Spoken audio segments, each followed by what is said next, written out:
Ako po ay na-amaze ako Pinoon. Kasi 2 days ago, nag-text sa si Pastor, sabi niya, Get, mag-ready ka ng message this coming Sunday, wala kasi ako. At palaging hindi mahirap maganda ng message.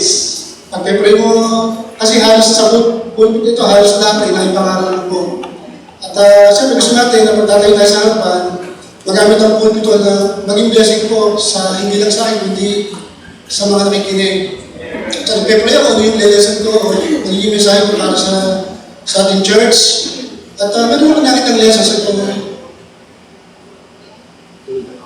Ito ko yung gagawin ko. So, ginawa ko yung lesson, pinag-aralan ko, pinag-pray ko. At kayo ng umaga po, kaya sa kanakamay sa kasapan, kayo ng umaga yung lesson po ni Pastor ay tungkol po sa happy marriage, di ba? So, nakunawa ko po talaga na yung aking lesson po ay nakonfirm ko talaga na ito po yung gusto ng Panginoon para sa atin. Kasi nakita ko na halos nag-judge po yung lesson ni Pastor doon sa magiging lesson natin. Kaya yun, sabi ko, nakakatuwa ang Panginoon talaga. Siguro ito talaga yung need ng church para sa gabi dito. So ating gusto natin mga Bible po sa aklat po ng Corinthians chapter 6. And may I request everybody to please stand up as we read the Word of God. 2 Corinthians chapter 6 verses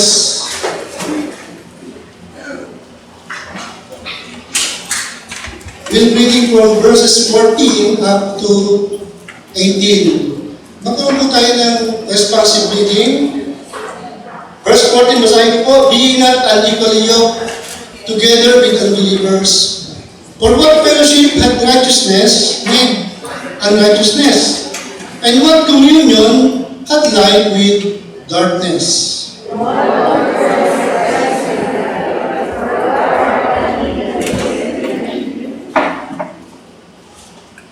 And what agreement hath the temple of God with idols? For ye are the temple of the living God. As God hath said, I will dwell in them and walk in them, and I will be their God, and they shall be my people.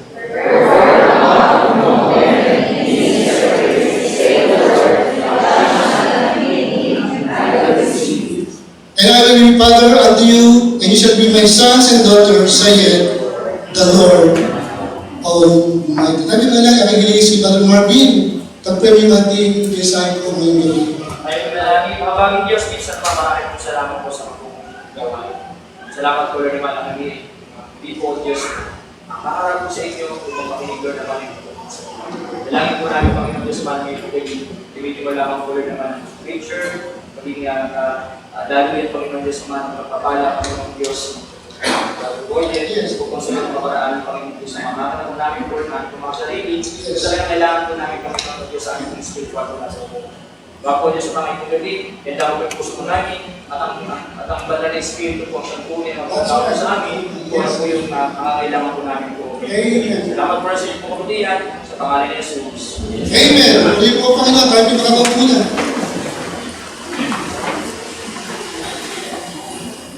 Siguro po yung aking pong lesson sa simple pong quotation. Sabi ko rito, you can always buy a house, but you can never buy a home. Pwede kang, kung marami ng pera, pwede kang bumili ng ng bahay, maganda, mamahalin. But you can never buy a home. There is a big difference between a house and a home. Yung pong house, sabi ng aking nakita po nito, house is a physical structure or a building that provides shelter made of bricks, sand, cement, etc. etc. So pag sinabi ko ng house, ito yung mga bahay na nakikita natin. Nakabalutan siya ng semento, ng bubong, ng mga walls, ng pintura, ng pintuan, ng mga windows. Pero pag sinabing home is not just about physical structure, but the emotional connection you have to it. Sabi rito, place where one's family resides and one has a sense of comfort and happiness. Yung buong kaibahan ng house, Yung house, yung ating laging nakikita sa panlabas. Pero yung tahanan, yun po yung mismong loob na meron siyang damdamin. Nandun ng nanay, nandun ng tatay, nandun ng mga anak sa loob ng tahanan yun. Meron tinatawag na respect, love, care, comfort, na yung hindi mo pagkabadayan mo sa pag-aalis ka. By the way, pag sinabi kasi yung tahanan, ito yung pag-aalis ka, lalayo ka, gustong-gusto mo lang makabalik agad. Diba? Bisa may mga pagkakalala ko, okay, nang binata pa, nagtatrabaho ko, gustong-gusto ko lagi magsabado na. Kasi pag ng Sabado, babiyahe ako po uwi patungo. Galing ako sa Pelo, babiyahe ako po uwi patungo sa aming tahanan.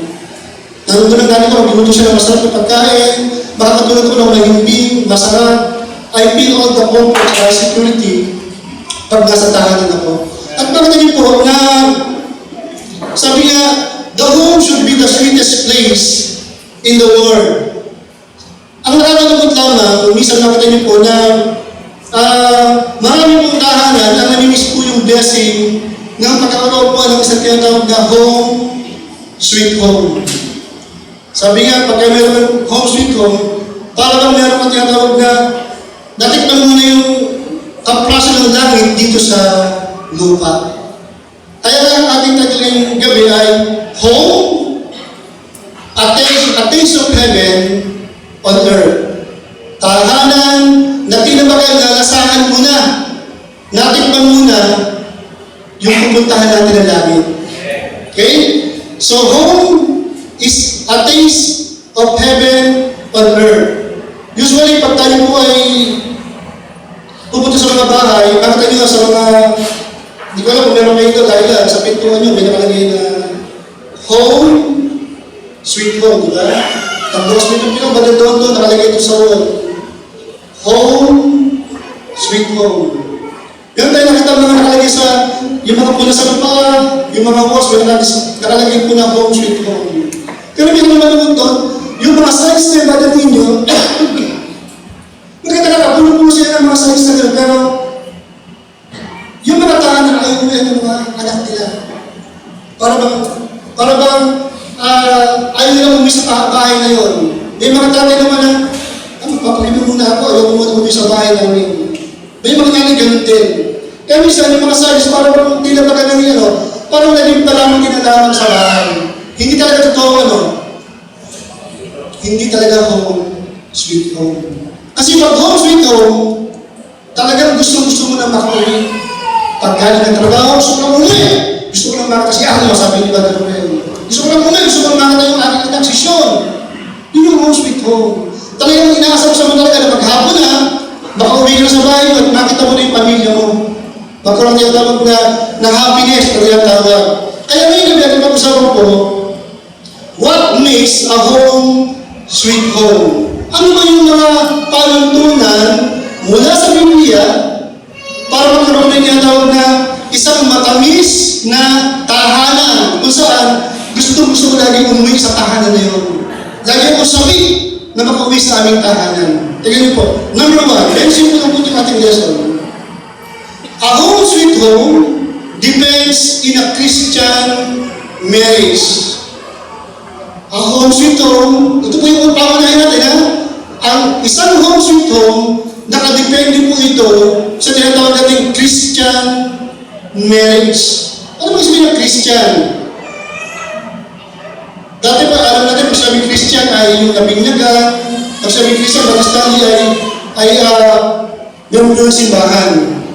Pero natin, sa Biblia, pag sinabi Christian, ito yung mga tao, ito yung mga taong nakaunawa na sa makasalanan. Kasi patungo sa impyerno, pero merong nagmamahal sa Kanya, ang Panginoon sa Kristo. Yung Kristo ito na sa langit, namatay, bumaba sa lupa, namatay, nilibig, nabuhay, nababuli. At nung kanyang tinanggap yung Kristo ito, nagkaroon sa tinatawag na buhay na wala hanggan. Kaligit yung tinawag siya ngayon, tinawag sa Christian o mananampalataya na. Kaya ibig sabihin, ating unang punto po rito, a home sweet home depends in a Christian marriage. Meaning, para magkaroon ng tinatawag na isang masaya, payapa, at kalugod-dugod sa Diyos na tahanan, kailangan yung mag-asawang nasa loob ay parehong mana ng palataya. Kaya sabi ko nga, nakadepende yun sa mga kabataan po natin ngayon. So ang ating tanong ngayong ngayong gabi, gusto ba ng ating mga kabataan na pagdating ng panahon, nag-asawa ka na, naging home sweet home yung iuwian? Tingnan mo yung mga talata natin binasa kanina. So in Philippians chapter 6, verse 14. Ang sabi diyan, be not unequally yoked together with unbelievers. Huwag kang makakamantok sa hindi mananampalataya. For what? Fellowship sa Tagalog. Anong pakikisama? Meron ang katuwiran sa kalikuan. Ganyan na rin doon yung tayo kasi tinawag tayong righteous matuwid na ngayon. At pangalawa, sabi doon, anong pakikisama? Meron ng liwanag sa kadiliman. Sister Ina, pagkinasan tayo?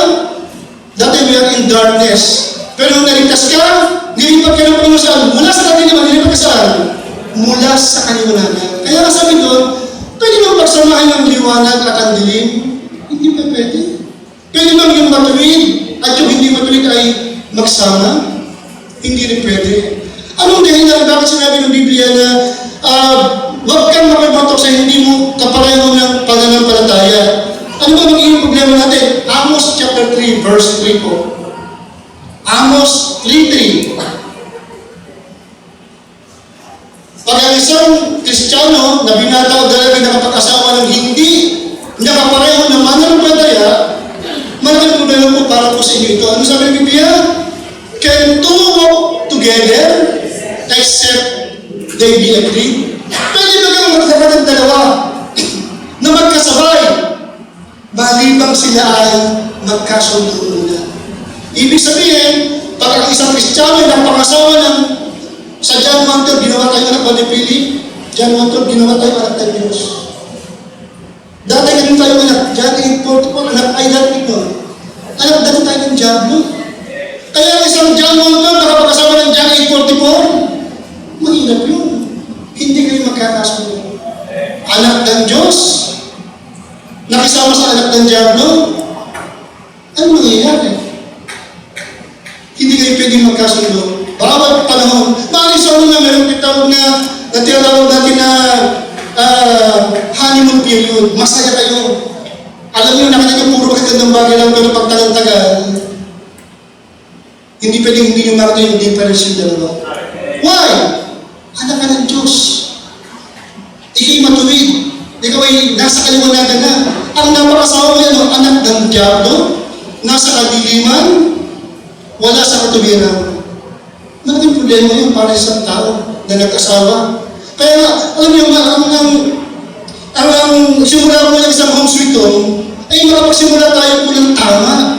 Huwag natin balikuin ang gusto ng ating Panginoon. Gusto ko makita niyo po ito kung gaano ka tindi po sa Panginoon, kung gaano niya kinabubuotan itong mixed marriage. Yan nyo ha? Sa Genesis chapter 6, verse 1, Genesis 6:1, tingnan niyo po ito.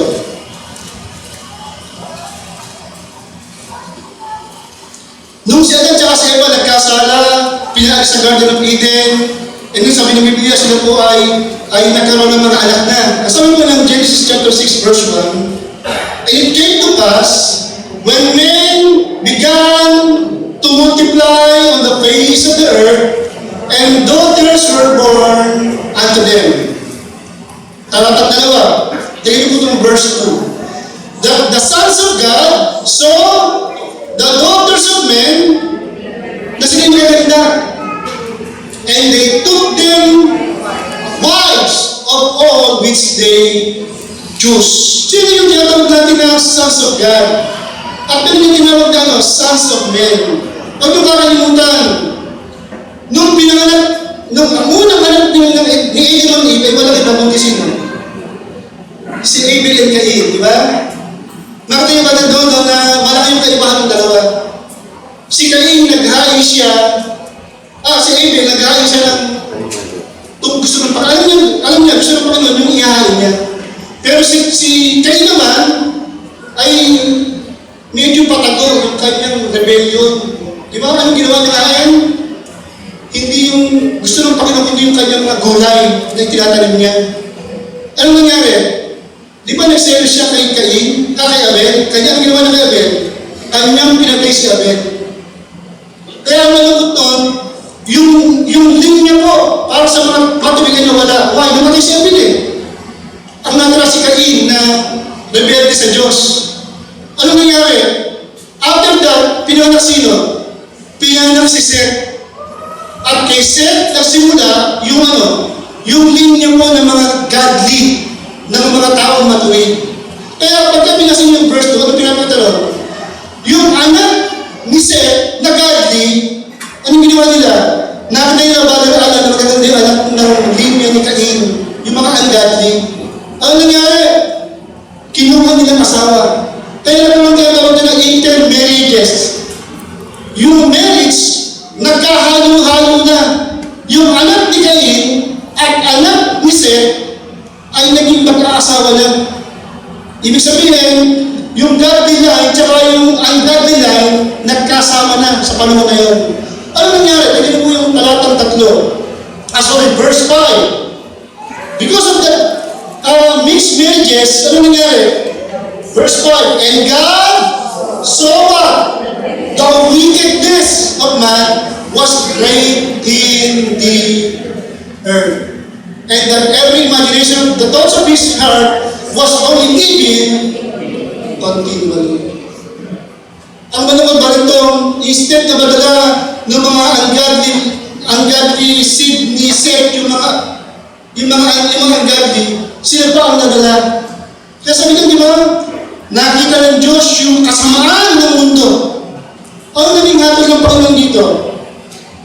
By the way, kung babalikan niyo po yung story ng Sodom at Gomorrah, dalawang city lang ang pinuksan ng Diyos, di ba?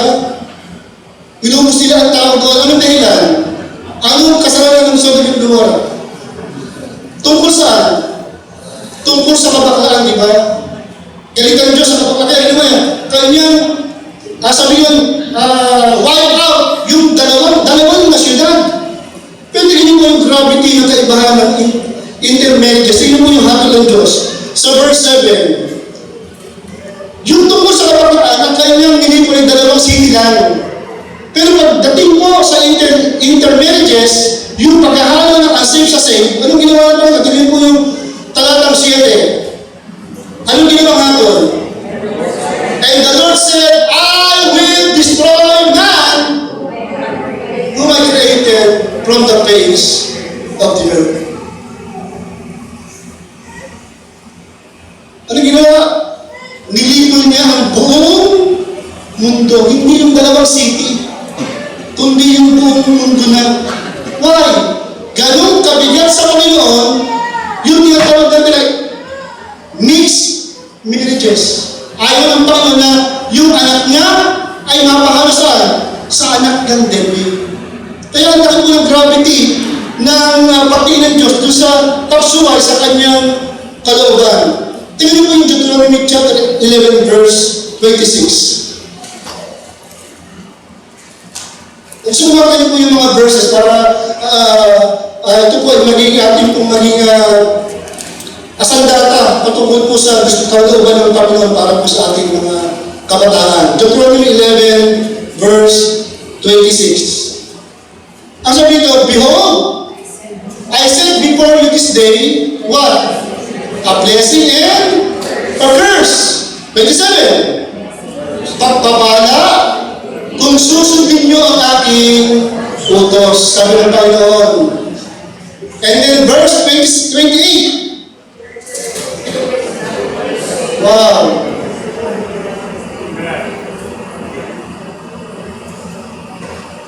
Nakita niyo?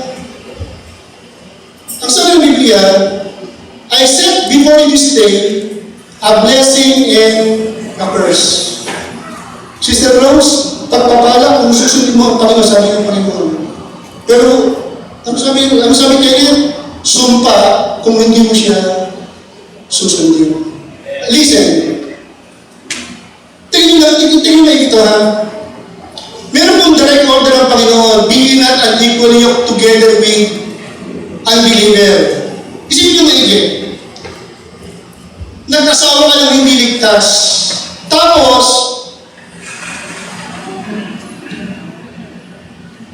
nag-expect ka ng happiness. Nag-expect ka ng blessing. Nag-expect ka ng home, sweet home. Huwag mong asahan mo. Amen. Because God said, I will bless thee sa lahat ng susunod, but I will curse thee sa mga hindi susunod sa akin. Iyan po, ito po ay isang matinding warning sa ating lahat. Hindi po nabibiro ang Panginoon. Kasi hindi naman talaga pwede paghaluin yung, hindi pwede pagsamahin si Satan at ang ating Panginoong Kristo. Hindi pwede sila pagsamahin dalawa. Hindi pwede pagsamahin ang langit at ang impyerno, ang liwanag at ang kadiliman.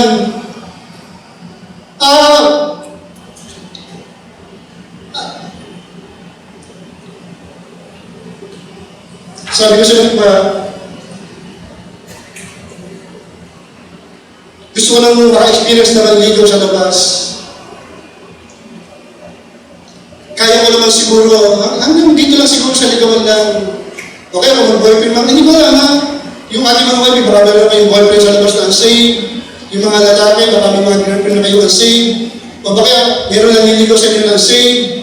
O baka naman meron na kayong mga tinatago-tago na hindi natin namin alam dito. Listen, hindi nagbibiro ang Panginoon sa kanyang tao. Nung aking pinag-aral ito, naalala ko, understand yung matagal na yun, nung tayo may saturation sa titira nyo doon, sabi, anong tawag doon ulit sa titira nyo doon? Sa ano? O, kala Maylin, yung sa lugar niya Maylin, yung dito sa dati titira mo rito, Brad. Ano tawag doon?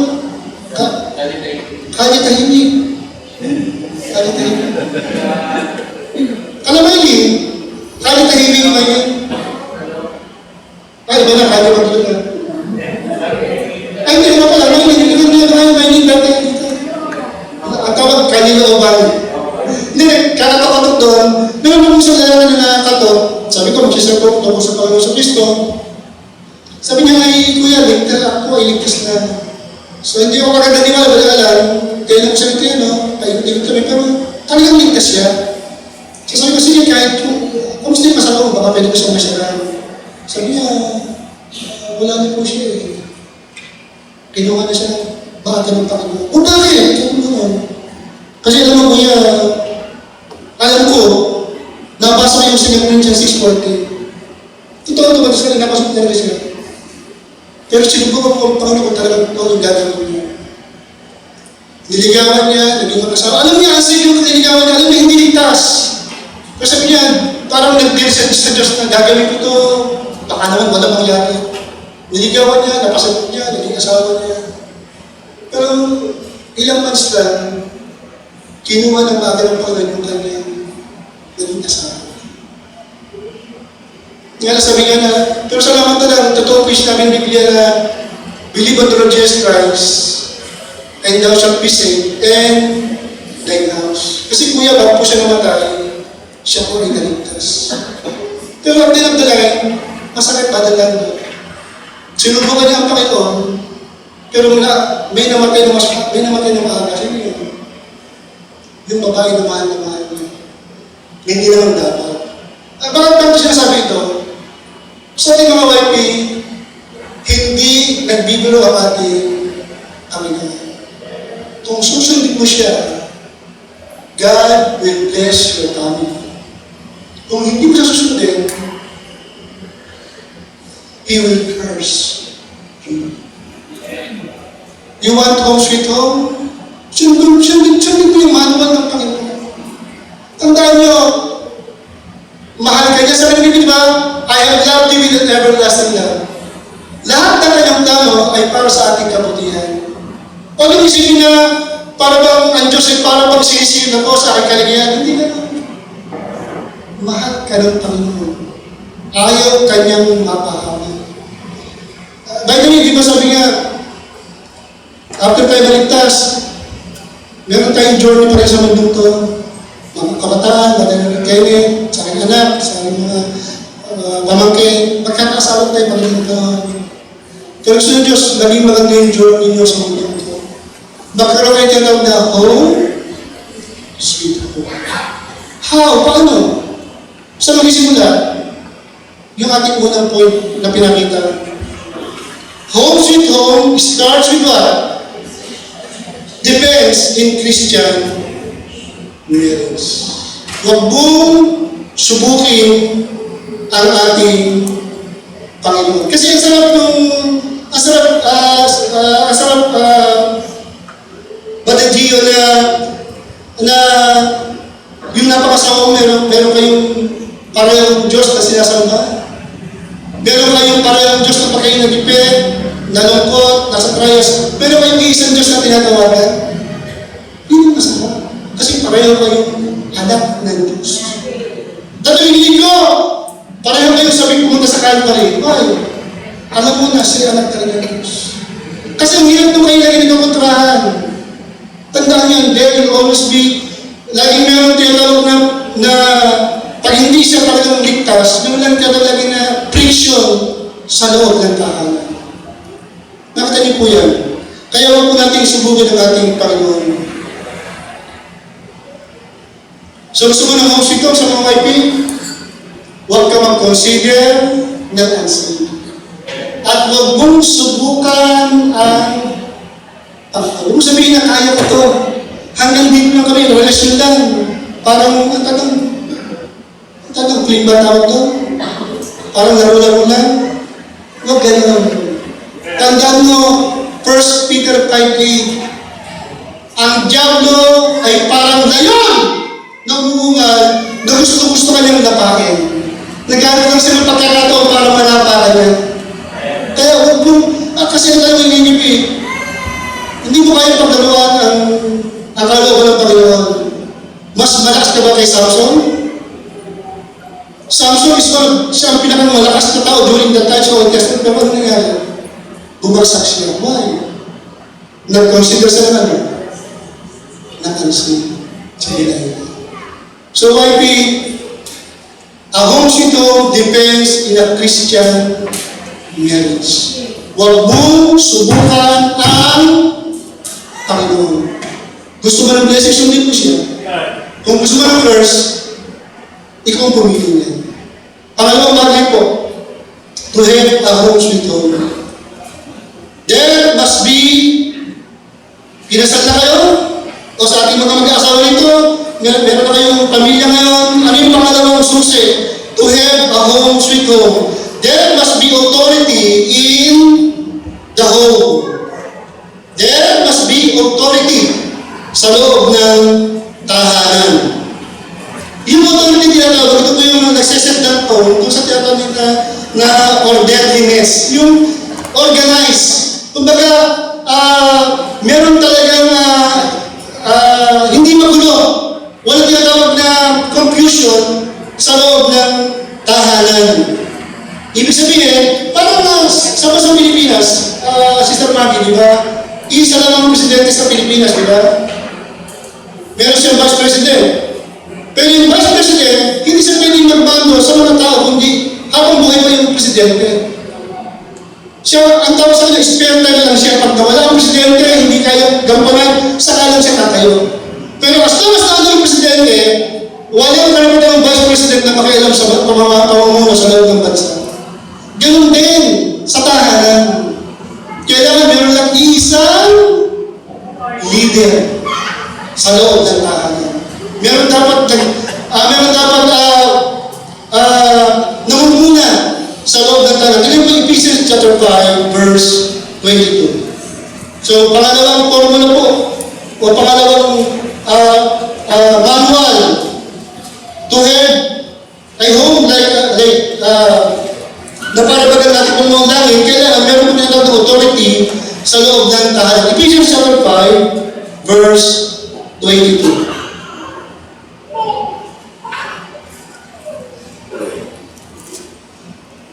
Sabi niyan, wives, mga asawang babae, submit yourselves unto your own husbands as unto the Lord. Magpasawag kayo sa inyong mga asawang lalaki na tinabaga nagpapasawag kayo malino. Minsan din nakita yung mandang mali, di ba? Ibig sabihin, pag nagpasawag ka sa inyong asawang lalaki, nagpapasawag ka sa gustuhan ng Panginoon. Pag hindi ka nagpasawag, niyalag mo yung gusto ng Panginoon para sa inyong pamilya. Kaya ang sabi ko ng verse 23, tuloy natin, Talata 23. For the husband is the head of the wife, even as Christ is the head of the church, and he is the Savior of the body. Alam niyo, simple lang naman ang reason kung bakit ang babae kailangan mag-submit sa kanyang asawang lalaki. Wife should submit to her husband because God has placed the husband in a role of authority over his wife. Siya po yung appointed leader ng Panginoon sa loob ng kailang tahanan. Kaya, wala na sabi na, di ba? Magpasawag ka, hindi na ba nagpapasawag ka sa Panginoon? Ibig sabihin, yun ang babae, pag kayo nagpasawag, hindi ka lang mabigat sa inyong kalooban. Kailangan gusto nyo. Meron kayong willingness. Why? Kasi pag nagpasawag sa inyong asawang lalaki, sabi nyo, as unto the Lord. Sa 1 Corinthians 11:3, dahil mo po ito, 1 Corinthians chapter 11, verse 3, sabi niya, but I would have, 1 Corinthians 11:3, that the head of every man is Christ, and the head of the woman is the man, and the head of Christ is God. Nakita niyo yung organization, yung pagkaka-organize si Sariani. God, and then husband, and then wives. Diyos, tatay at ang nanay. Ngayon dito ano, minsan kasi akala ng babae, pag sinabi sila ay magkasabit, akala nila ay parang pag sila ay inferior, mahabang uri lamang. Alam niyo, ang pinaka-simple po na very simple illustration sa Bible ay ang gagapagan tsaka yung gagasan. Ano niyo yung gagapagan pag gagasan, di ako essential? Pareho sila mahalaga? Yung gagapagan ba at yung gagasan ay ano? Sila ba ay co-equal ng kapangyarihan? Yes! They are both omnipotent, they are both omniscient, they are both omnipresent. Pareho sila na natin yan. Magkapantay sila. They are both eternal. Pero nung bumaba ang Panginoon sa Kristo, ang sabi ng Biblia, ang sabi ni Christ, not my will, but thy will. Ibig sabihin, yung pagkapasawag ni Kristo, ay hindi ka makita-inferior siya sa gagapagan.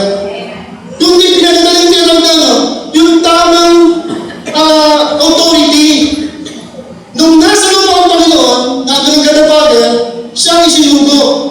Pero ang tanong sabay naging inferior, sabay naging mga panguri. No! Same level pa rin sila ng gagapagan. Ano kayo mahal? The authority. Nakuha niyo yung point ko rito? Yung babae at ang lalaki mag-asawa, tayo may equal sa harap pa rin Diyos. Tayo may behave the same. Same yung ating karapatan. Pero pagdating sa leadership, pagdating sa authority, yan po ay binigay kanino. Yan ay binigay sa mga lalaki. Kung nandun, ayaw man natin, wala tayong magagawa. Hindi totoo yun. Hindi madali maging leader. Kasi yung pagbagsak, minsan tayo, kasi ikaw leader, pwede ko masisi. Di ba? Yun ang pinagmasakit sa lahat. Kasi tayo leader eh. Pagbawa sa pamilya, tayo sisi. No, tayo leader kasi eh. Ngayon, kailangan sundin yung kagustuhan ng ating Panginoon. Para maging smooth target lahat. Kasi gusto ng Diyos maging smooth yung ating journey sa mundo ito. Lahat ng makikita mong motorsiklo sa labas na ito, lahat ng makikita mong motorsiklo, makikita mong kotse, makikita mong yung ating Travis, yung bus, hanggang sa aeroplano, JJ, ilan ang driver? Ilan pala ang manibela? Isang ba manibela ng motorsiklo? Where's yung kotse? Isang manibela? Yung bus? Ay, yung aeroplano, ilan ang manibela? Israel, bakit kaya isa lang? Hindi mo pwedeng dalawa, bakit ninyo? Hindi pwede. Kasi baka gusto niya anong lumiko, sino naman sa kabila dito, makikita mo, baka yung kotse na yun, makating sa gitna. Kaya isa lamang ang dapat ng driver. Para ang sailing ngayon, smooth ang ating sailing. There is only one, ang isang nibela, one money belts. Ha? There is only one money belts, o steering wheel. And there is only one driver. At ang driver na niligay ng Panginoon, nabiging ayaw mo natin, tayo niligay ng Panginoon na magdadrive. Yung asawa mo, labo po sa tabi mo.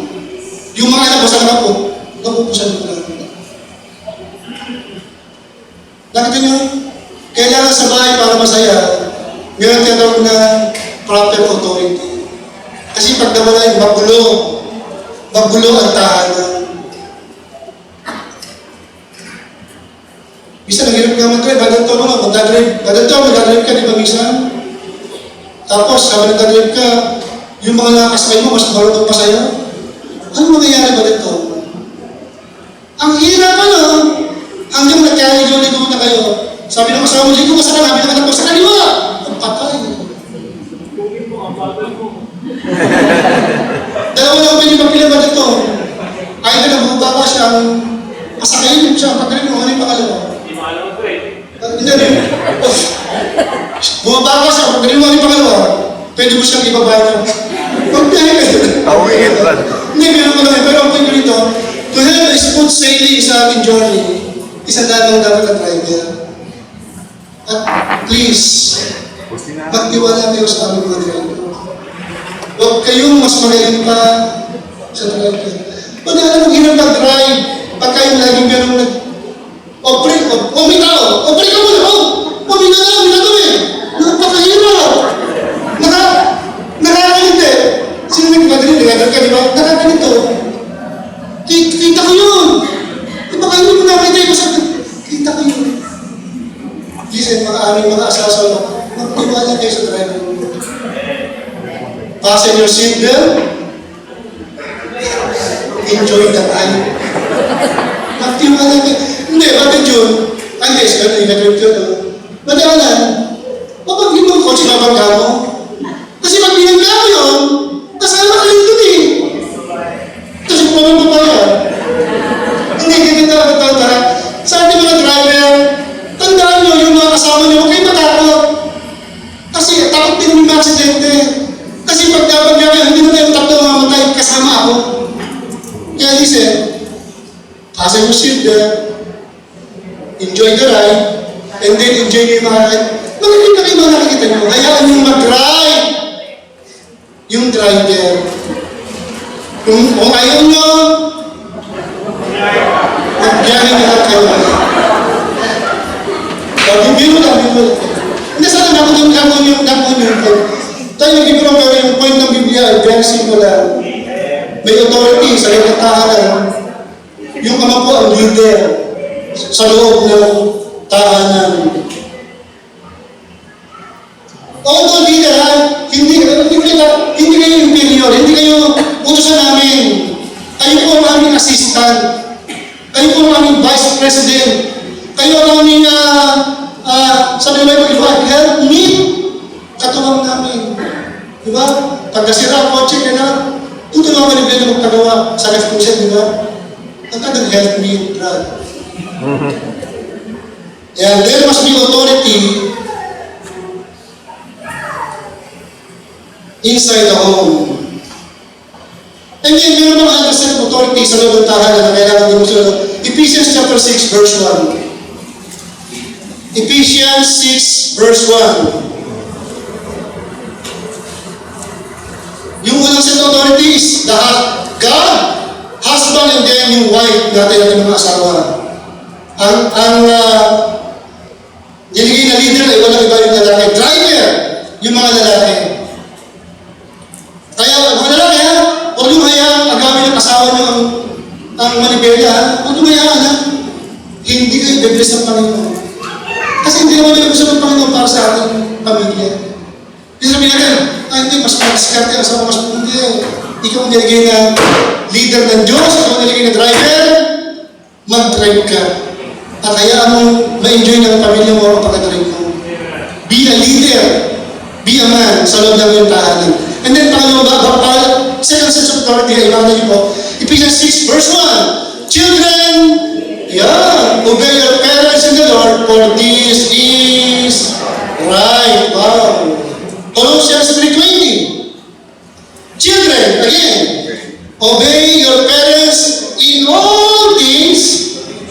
Yes, for it's well-pleasing unto the Lord. Dito naman, yung parent ko ay binigyan ng God-given authority over their children. Parents has a God-given authority over their children. Kaya sabi dito, children who learn respect for proper authority will have a better chance of success in life. Alam niyo, sabi mga anak ko,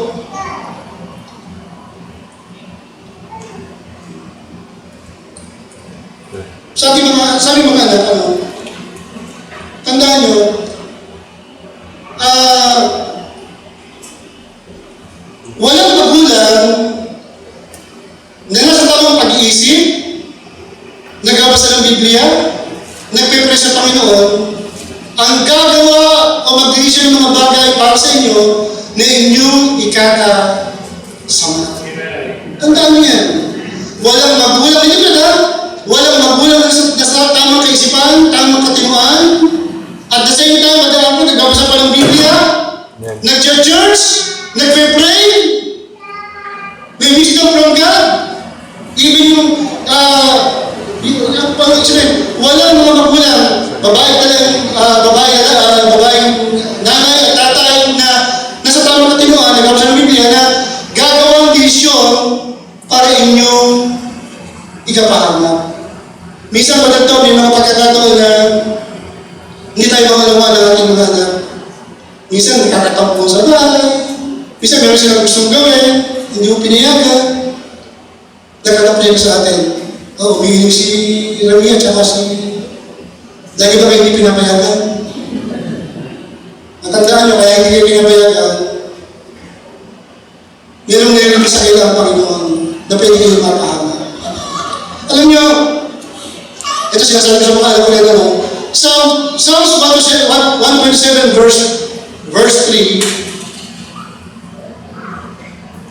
Psalms 127:3. Lo, children are an heritage.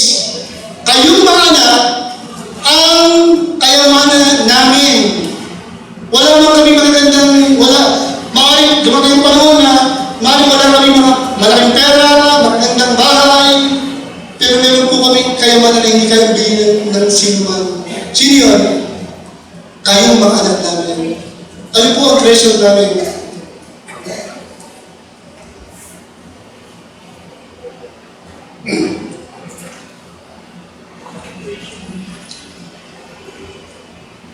Since kayo namin treasure, tanda nito, wala kaming nais sa buhay nito, hindi maging maganda at makasang darating yung buhay.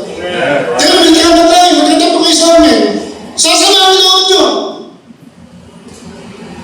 Pero pagdating ng panahon, maaaring wala na kami, titingin kayo, salamat mami dati.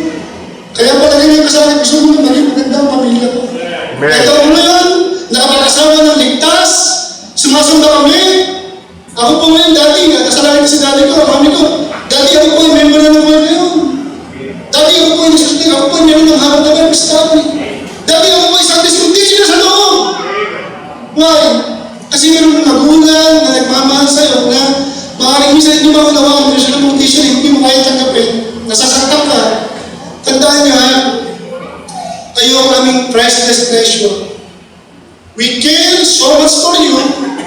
We love you very much.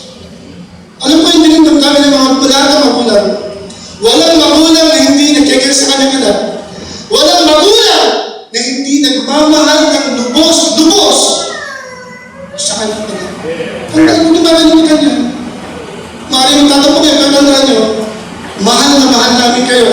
minsan, may mga decision na hindi nyo matanggap, hindi nyo maunawaan. We love you so much. Mahal na mahal namin kayo. Tayo kami priceless treasure na bigay sa amin ng aming Panginoon. And then number 3, to have a home sweet home. Healthy homes honor each other. Ephesians 5:33. A healthy homes honor each other. Ang isang home sweet home na tinatawag, meron silang tinatawag na respect, love sa bawat isa. Healthy homes honor each other. Ephesians 5:33. Sabi po dyan, nevertheless, let every one of you in particular so love his wife, even as himself. Mahal na yung asawa na parang pag-ibigin sa kanyang sarili. And the wife, see that she reverence her husband. Yung lalaki, kanyang iniibig yung kanyang asawa, pinapadama yung kanyang pagmamahal bawat araw. Yung babae naman, kanya namang i-respeto yung kanyang asawang lalaki. Ganun din yung kanyang mga anak. Nagmamahal sila sa loob ng tahanan.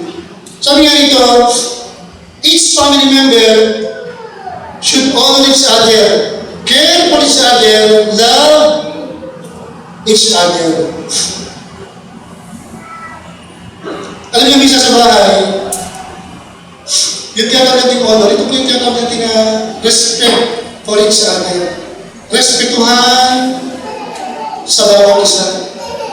Kasi pag nawala ang respect sa loob ng tahanan, magulo, hindi na magiging masaya.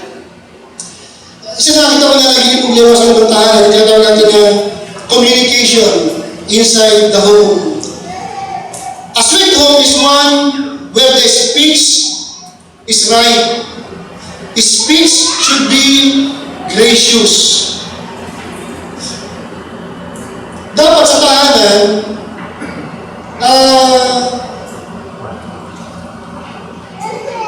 kasi minsan tayo mga bata, nasalang tayo sa ating mga kapitbahay na nagsisikawan, nagmumurahan, konting bagay ay nag-aaway-aaway ka agad. Ngayon po tayo ligtas na, tumatahan sa atin ang Holy Spirit. Tandaan yan. And then yung Holy Spirit, meron siya mga fruits na ibinibigay sa mga mananampalataya. Hindi lang kasama dyan. Tingnan mo yung Ephesians 5, fruit of the Spirit, Ephesians 5:22 hanggang 23. Ating basahin. Nakalala ko lang to. Ephesians chapter 5,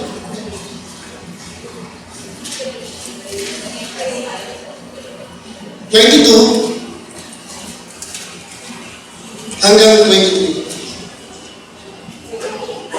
Samahan niyo po, babasahin po yung Galatians. Nilipat na pala ano. Napalipat na pala, hindi ko nasabihan. Galatians 5. Sorry. Nirabis na pala ito ni Martin. Kaya sa Ephesians yun eh. Sabi mo lang. Galatians 5:22. Wow! Nung naligtas ka, tumahan sa yung Holy Spirit. At yung Holy Spirit, wow, bunga sa atin yan. Kasi nasunod natin eh. Ano yung bunga ng Holy Spirit? But the fruit of the Spirit is love, joy, peace, long-suffering, ito yung maganda, gentleness, godness, goodness, faith. Wow! Dalawa yung favorite na fruit ko nito eh.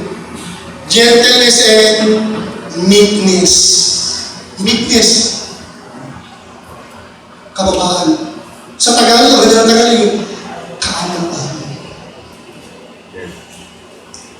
Nung tayo hindi paligtas, maaaring pwede mangyari na lagi maingay, sigawan sa bahay. Pero dapat sa tahanan, meron tayo talaga respect point sa atin. Even sa mag-asawa, even sa mga anak. Tingnan ko ito, nakita ko lang, maganda itong confession na ito, nakalagay dito. 10% of conflicts are due to, Mayroon ba nakalagay dyan? 10% of conflicts are due to a difference in opinion. Yung 10% ng bisan pag hindi pagkakasundo, ay dahil pagkaiba-kaiba ng opinion ng iyong asawa. O kaya naman, iba opinion ng anak mo, iba rin opinion ng mga magulang. 10% yun, pag-iba sila ng opinion, nagkakaroon sila ng conflict. Pero sabi nito, the 90% are due, tingin nyo ha, wala pa dyan.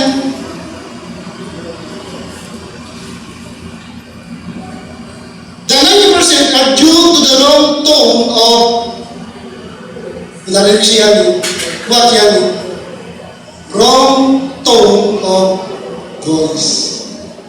Hindi ka ha? Yung conflict sa tahanan na nagsisimula, 10% naman nagpilit. Dahil magkaiba kayo ng asawa mo, anak mo ng opinion. So, nagkatalo kayo ngayon. Pero ang napunang percent, 90%, saan?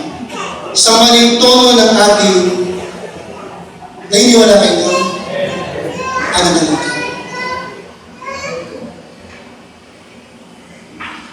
Yung isang pag hindi parang nagtanong siya sa isang kayo mag-asawa, maganda naman yung layo yung nasabihin sa kanya, gusto mo siyang i-correct ng maayos.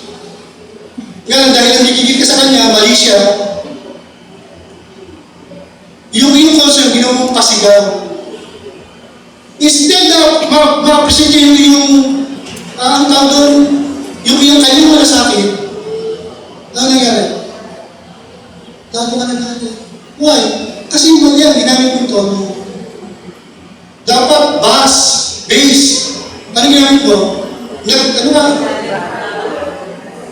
Nag-10 ba yun yung pinakamataas? Ano yung pinakamataas? Aeroplano. Ano lang? Dapat bass lang eh. Yun. Aba, iba ka. Kasi yung tono mo, iba. Tandaan nyo, ang laking bahagi po sa labantanan yung tono ng ating pananalita. Kaya sa mga kakalimulit ito sa Punta Spirit yung gentleness, meekness. Kasi pag tumusbong sa atin yan, tandaan nyo, maging masaya mo sa tahanan. Pag meron ka sa asawa mo, sa anak mo, sabihin mo ito na with meekness, with gentleness. Walang yaka, mo dapat ginagawa yan. O, di ba? Gentle ka, di ba? Yung mga pinggan, pakihugasan mo na kahapon na yan. Sabi naman ako, sabi ako, Opo, Daddy, wait lang po. Gentle din naman, meek din naman. Wrong tone of voice. Kaya ingatan natin, yung ating tono sa ating mga tahanan.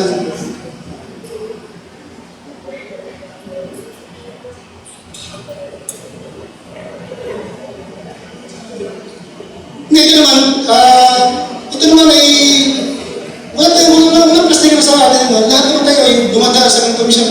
Hindi naman pwede sa tahan talagang hindi nagkakaroon ng tampuhan o alitan. Hindi naman mawala niya, wala. Kahit kung sino, nagkakaroon ng ganyan. Tingnan natin, dito ay para ma-minimize natin, lagi isipin yung ating tono.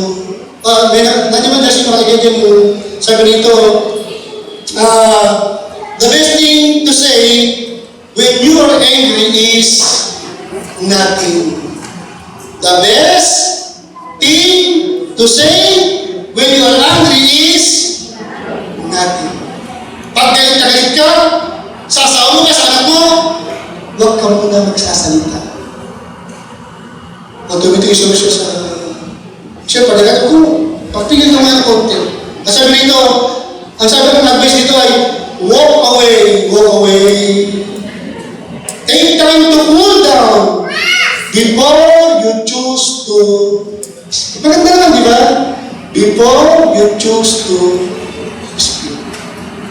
Kahit sa mag-asama, ganun dapat tayo. Minsan ay may mga pagkakataon parang gigil ka, huwag ka na muna magsalita. Dr. Soriani, mag-inhale, exhale ka muna. Ilan? Baka 1,000. Isa, dalawa. Siguro after lang to, kaya pa ka na. 1,000 inhale, exhale. Tsaka mo siya kausapin. Alam niyo, ito may Biblia na, yung verse na ginamit ko sa Bible, Proverbs 16, verse 24. Proverbs 16, 24. Tandaan niyo itong verse ito. Maganda yung talata yan para sa loob ng tahanan. Pleasant words, wow, are as an honeycomb. Para itong matamis na pulot-pukyutan, yung masarap na pananalita. Sweet to the soul and what? Health to the bones. So, paano kailangan? I-practice yung gentleness and our meekness. Isipin mo naman kayo sa pang quotation. Ito, nasa Bible ko ito. Matagal na sa Bible ko ito. Sabi rito, we try to treat each other. Yan nga.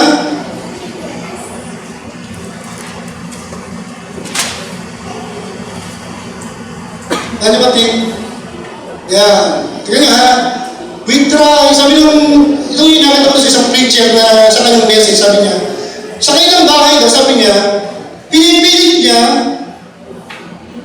ng asawa niya at ng kanyang mga anak na ano, to treat each other not as good as, but better than we treat other people. Tingnan niyo nakita na, tinatrato namin ang bawat isa not as good, but better than we treat other people. Sabihin, kung kay Stanley ang aking treatment ay good, dapat sa ano ko, double good. Amen. Better dapat. Amen. Kung ang trato ko kay Brother John ay good, dapat kay Jara, sa asawa ko dapat ano? Better. Ano yung better? Doubling good. Di ba? Good, better? Mabuti. Kung magtanong sa iyo mabuti, dapat kay Jara, kay Belen, kay Justin, dapat ano? Mas mabuti. Ito yung sabi dyan. Kasi ang ibang tao ay more polite. Ano yung polite? Mahinahon, considerate, pasensyoso sa ibang tao than to their own family. Amen. Masakit yun. Right. Masakit yung pag nangyari sa bahay mo yan, na yung kasama sa bahay ay ano, pag nakita mo sa labas ay ang trato sa mga kakilala, kaibigan, sa katrabaho, sa kaklase, ano, better, tapos ang trato sa'yo, good lang, masakit yun. Hindi dapat din sa dapat sa bahay, kung ang trip mo sa iba ay good, dapat better sa kanila. Meaning double good. Mabuti sa bahay ang mas mabuti. Kasi nung alam ko doon, meron kasing iba, but I feel sa iba, very gentle, very meek, very considerate. Pero sa pamilya, hindi ganun. Masakit yun. Kaya sabi doon, kaya sa aming bahay, amin kong iniiwasan.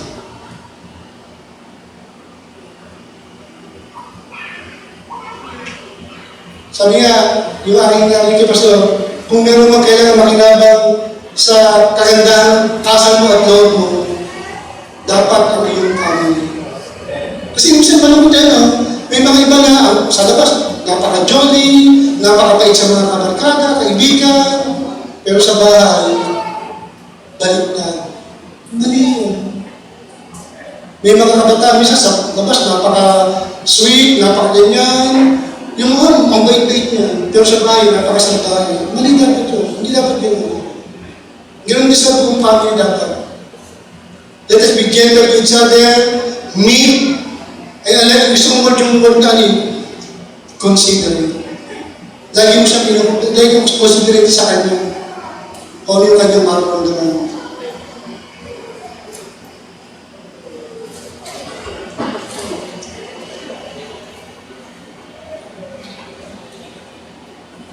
So let us learn to honor each other sa loob ng ating tahanan. Ay, dagdag ko na nyo, kaya lang naalala yung talata nito, no? Yung Ephesians chapter 6, verse 4. Tingnan niyo po, Ephesians 6:4.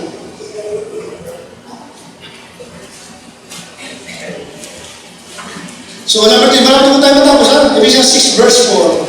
Ephesians 6:4.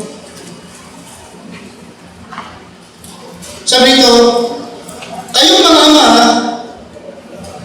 kami mga tatay, sabi dito, provoke not your children to wrath, but bring them up in the nurture and admonition of the Lord. Sa Tagalog, kinopya ko sa Tagalog na Bible, kayong mga ama, huwag ninyong imangkay sa galit ang inyong mga anak, kundi inyong turuan sila ayon sa saway at aral ng Panginoon.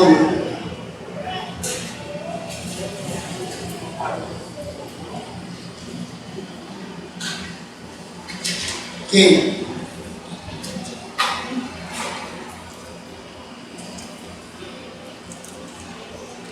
Yan. Nawala ka tayo aming ilalagay yung notes. Okay, yun. Okay. Okay. Sabi dito, ito naman ay para sa mga anak natin. Kasi, as they go along, habang sila ay lumalaki na, nagbibinata na, di ba balalan, siyempre, baby yung ato naging treatment, di ba? Yung mga bata yan, talagang kailangan paluin mo, gano'n, habang lumalaki, paiba ng paiba ang treatment. Kaya sinabi ng Biblia na tayo mga ama, huwag natin silang i-provoke na sila yun, maging rebelde sa atin. Sa paano paraan? Kasi minsan may mga magulang din naman na sa ating mga tatay ang pinakabiling dito na sa ating pag-trato sa ating mga anak, kailangan huwag tayo maging harsh. Para bang napakalapit lagi ng dating mo sa iyong mga anak. Kasi pag ganun, iniimbitahan mo sila maging rebelde sa'yo. Nakita ko pa doon sa panood ng isang preacher na kalagay doon, yung tinatawag na provoke the children, needless restriction. Minsan, sobrang higpit ka na. Sobrang higpit na yung ginagawa. Sobrang sinasakal mo na yung mga anak mo. Hindi pwede. Ang alam mo dito, yung maging moderate, maging balance tayo sa ating tahanan. May mga bagay naman talaga na kailangan nilang mga simple bagay, kaya nila mag-decision, di ba? Kung yung parang kami sa anak nila natin, para bang lahat kinokontrol ko sila sa lahat ng bagay. Ang ganda sila eh. Di ba sabi nga tayo ngayon, hindi tayo mga mentor na nila ngayon. Kasi si Jasmine, hindi na kayo pala ito, baka labawan ako. Malaki pa sa akin eh. Kaya sila mga, binimentor na lang natin sila. Pero gusto natin siyempre, may takot pa rin ng aking anak sa akin. Kasi meron ako tulad sa kanya eh. Pero may limit yun. Kailangan yung tiyatag na, yung siyempre provoke, huwag kang masyadong parang sinasakal mo na siya. Pakita mo sa kanya yung mga dapat niyang punawaan. Pakita mo yung consequences na mangyayari sa kanyang buhay. And then, kailangan mo masakop siya. Pero hanggang may point na minsan, ganito ha, kaya mo sila minsan magpaliwanag din sa'yo. Minsan may mga magulang na, hindi ko meron lang mo. Kaya sinabi ko, ito na lang. Huwag ka na, provoke na. At minsan may mga magkakailangan mong makinig din sa kami yung mga anak. Kasi baka naman tama sila eh. Minsan baka naman hindi masyado ng naging parang, alam mo na, hindi ganun eh. Hindi natin alam ang lahat. Baka meron silang magandang idea na tingin mo, tama naman. Kasi tingnan niya, kasi ang tingin nila, tayo pa rin ang marunong masusunod. Pag mali sila, pinakinggan mo, mali sila, hindi, sabi mo yung tama. Pero ito minsan na-experience ko, may mga pagkakabisan pag mga anak siya, ano, may sinabi na sa akin, may point nga sila. Bisa gano'n eh, pero hindi lagi. Kailangan ikaw pa rin lagi. Kita ko sumatin yung boundary. Na yung dati i-promote yung ating mga anak na magtampo sa bisa may mga anak na bisa sinisikret yung hindi sila sa magulang nila. Kasi sobrang stricta.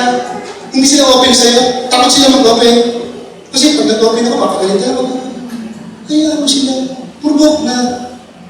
Hindi mo sila pagkakatuwag paliwanag. Baka naman may punto sila eh. Pag walang punto mali, paliwanag mo na maayos. Hindi ko sabi yung right tone of voice. Meekness. Kasi hindi na yung magkakaroon kasi yung word na ganun yung ginamit sa Biblia, yung provoke na. Ano nangyayari? Bakit yung sa'yo pagkakaharap ka? Totoo to, pero pag talagang mo, nag-upisa sa damdamin nila. Kasi hindi mo sila pinagbigyan. Provoke na. Kung anger, kung sila kaya magtanim ng sama ng loob sa'yo, na parang bang nag-rebel din sila sa'yo. Hindi masarap kung nasa bahay kayo, alam mo yung lahat. Kung ano yung ginagawa ng anak mo, alam mo yung open sila. Kaysa naman, ay, sila mapagsalita kasi pag sinabi ko to, tiyak, papagalitan ako, tiyak, gano'n lang yung sa akin. Provoke na. By the way, anyway, meron naman limit yun. Meron tayong authority sa kanila. Sila naman, ligtas naman sila, alam namin na kailangan nilang sumunod kung hindi nila kailangan, kung hindi naman tama yung kailangan gusto.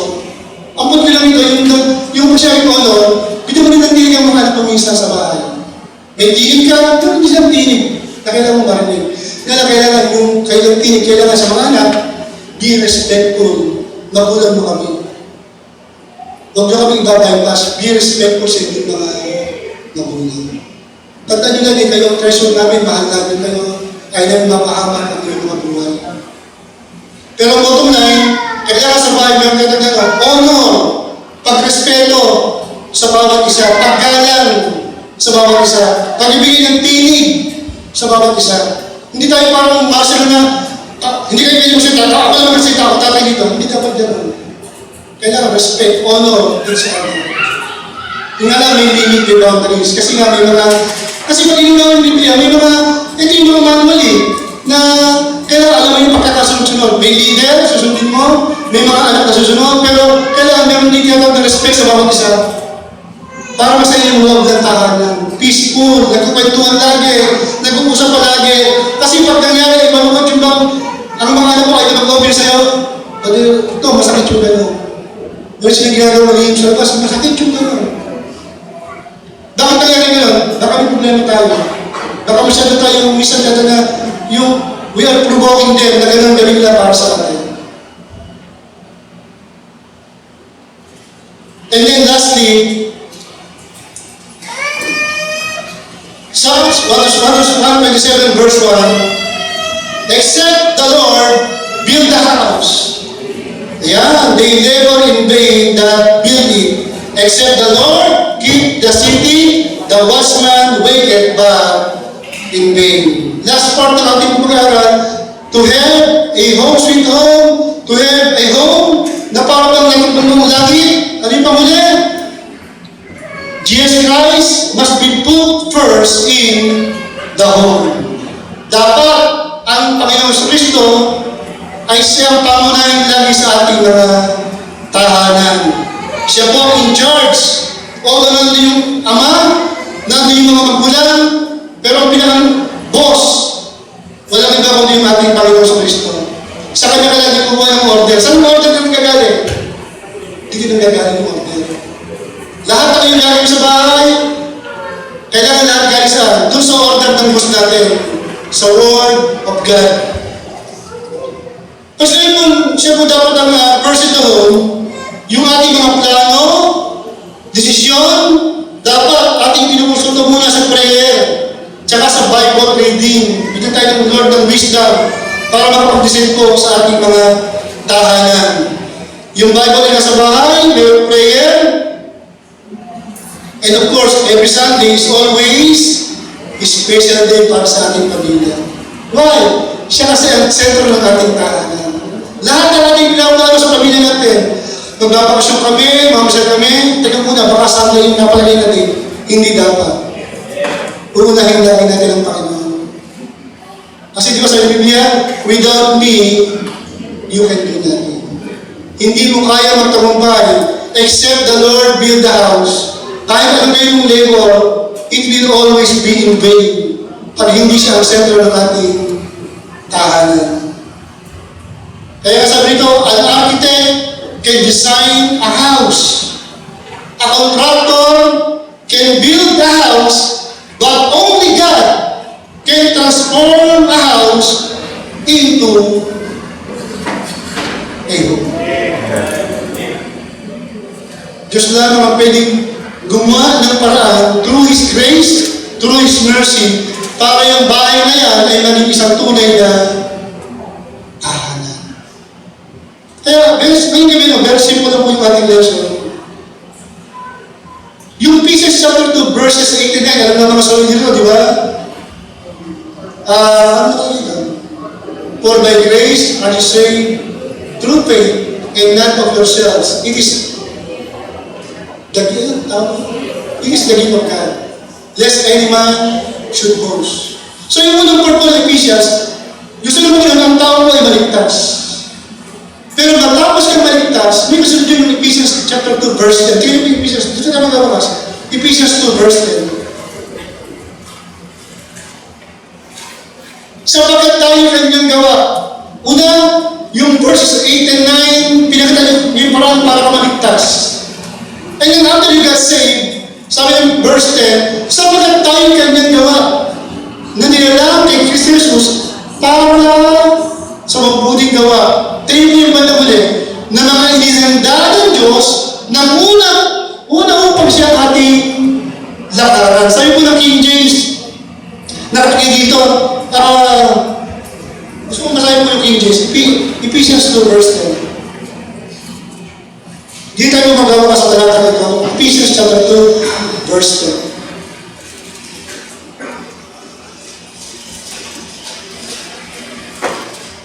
Okay?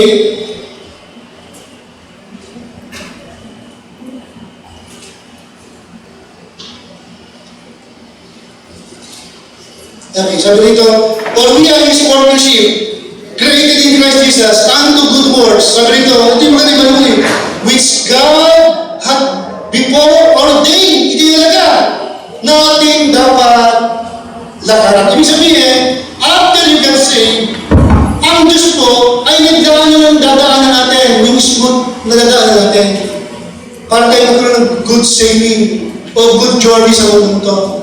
Yung nga naman, meron tayo tinatawag na free will. Sariling kalooban na ayaw sa kupi ng Diyos. Yung daan, hindi yung daan niya, wala pilit. Pero it's up to you, it's up to me, kung dadaan ako doon sa inihanda niyang dadaanan natin. Nakawa niya, meron siyang inihanda sa atin. Yung nga lang, bilang free moral agent, meron tayong kayang mag-desisyon. Parang si Donatella, di ba? Pakakain yung lahat yan, pero siya nang hindi pwedeng kainin. So meron silang free will, namimili yung dalawa. Anong pinili nila? Yung mali. Ano nangyari? Nasisirasa yung buhay natin. Di ba? Ganun din tayo. Ang Panginoon, after you got saved, naghanda sa pinadaanan mo. Gusto ng Diyos mo dumaan. Pero dalawa yung daan. Mamimili ka. Dadaan ba ako sa blessing o doon sa curse? Gusto ko ba magkaroon ako ng home sweet home o hindi magandang tahanan? So this morning, this evening, ang gusto ng Panginoon na ito, atin pong sundin yung kanyang ibinigay na manual sa atin. To have a home, sweet home. Ano yung unang bahagi? Magsimula ka sa tamang marriage, tamang asawa. Huwag ka mag-consider ng hindi ligtas. Tandaan mo yan. Kasi hindi tandaan mo, hindi ka pagpapalaan ng Panginoon. Nasa Bible yan. Nakalagay sa Bible, hindi sa nagbibiro. Bagkos, ang masakit doon, hindi ka na pinagpala. Ano yung masakit? Isinungka ka pa ng Panginoon. Napakasakit mo. Huwag mo subukan ng Panginoon. So, para magkaroon ng sitong na para magkarating mo mong langit, kailangan nakadepende yung tao yung dapat mo maging asawa. Ligtas dapat. Ano yung pangalawang bagay na gusto nyo sinakaroon mo? Kailangan meron tamang authority. Proper authority sa mga tahanan. Hindi kayo nagkagawa. Dapat meron isang leader. At meron itong umaagapi sa iyong asawa. And then meron itong mga anak na nasa likod mo na ipinupus ka para maging leadership mo. Sinusuportahan ka. And then number 3, there must be honor to each other. Nagrespeto kayo sa bawat isa. Nagmamahalan kayo, nagbibigayan kayo. You are being considerate sa bawat isa. Merong love, merong respect, meron tinatawag natin na pag-aalagaan, protection sa bawat isa. And then lastly, na talagang ito yung pinaka-ugat ng lahat. Jesus Christ must be put first in the home. Siya lagi ang dapat pangunahin. Lahat ng iyong iniisip, lahat ng iyong pinaplano, kailangan laging bahagi sino yung ating tagapagligtas. Tayo lang yung buko, tayo pinalala